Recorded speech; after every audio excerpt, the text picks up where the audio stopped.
Hello there, YouTube friends. Dustin Bellinger here, and I've got another pickup to show you, and this one is kind of a big one for me. This is a new Hall of Fame pickup, and for me, there aren't many Hall of Famers that I don't have that I can't say it's not going to be a big pickup because it's getting to the point where it's only, guys that can be pretty tough to acquire. And this one, a little bit unexpected. It's not anything I was really targeting, but the item showed up, and at the price and the player it represented, it was something that I decided I needed to go with.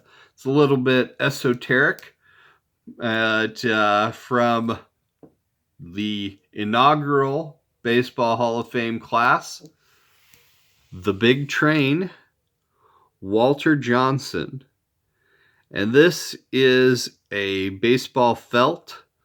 So this is basically like a felt panel.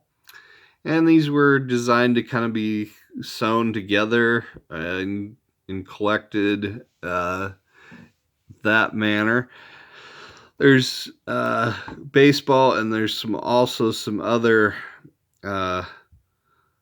type celebrities, I believe movie stars, that are featured in these types of felts. And these were distributed in, I believe it was 1914, somewhere around there. Egyptine straight cigarettes is, I believe, the brand. These were in packages of those. You'd receive these felts, and it was pretty common for them to be like sewn together, and that's, you can probably see on the camera right across there some stitch holes where this one was stitched together, and it was cut at some point, and it's got a little bit of an irregular cut.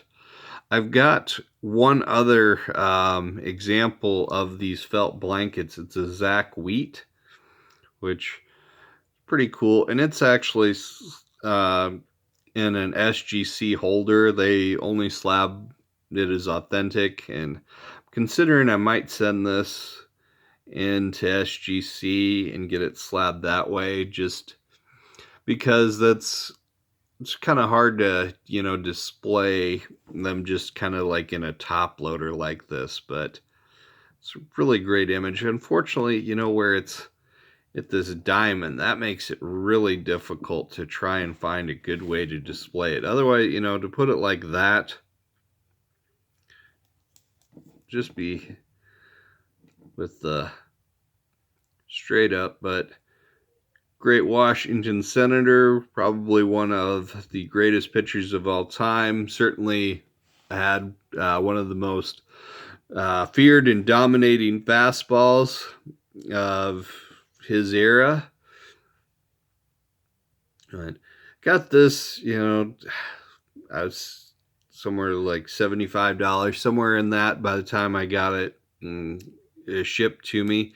And, you're not going to add many Walter Johnson cards to your collection, even strip cards or anything like that, at that kind of a price. So it's like, well, just gotta try and do it and mark one off the list. Maybe at some point it'll work out for me that I'll get a card, but for right now, that's a very cool item, and really happy to mark another Hall of Famer off the list. I'm getting down to only about 30 guys left, and I've got like 2 or 3 guys that you can pick up for, in some different sets from the 1920s and early 30s. And then I've got a handful of guys that are available in the T206 set that you can spend about $100 to acquire a card of them. And then you get into just ridiculously difficult people. Ty Cobb, You can get stuff of him. He's also in the T206 set, but of course that's really expensive. And then, a lot of guys that played in the 1800s and, some guys that are in the T206 like Cy Young, which is going to be really difficult and expensive to acquire. Honus Wagner, yeah, obviously will not be getting a T206, but you can find a few other cards of his, but they are all quite expensive as well. So I am getting to the point where it is going to be very difficult to move forward. So I'm enjoying every one of these mail days where I knock off one from the checklist here. So thanks for listening to me ramble here these last couple of minutes, and thanks for watching, and I'll talk to you again later. Take care.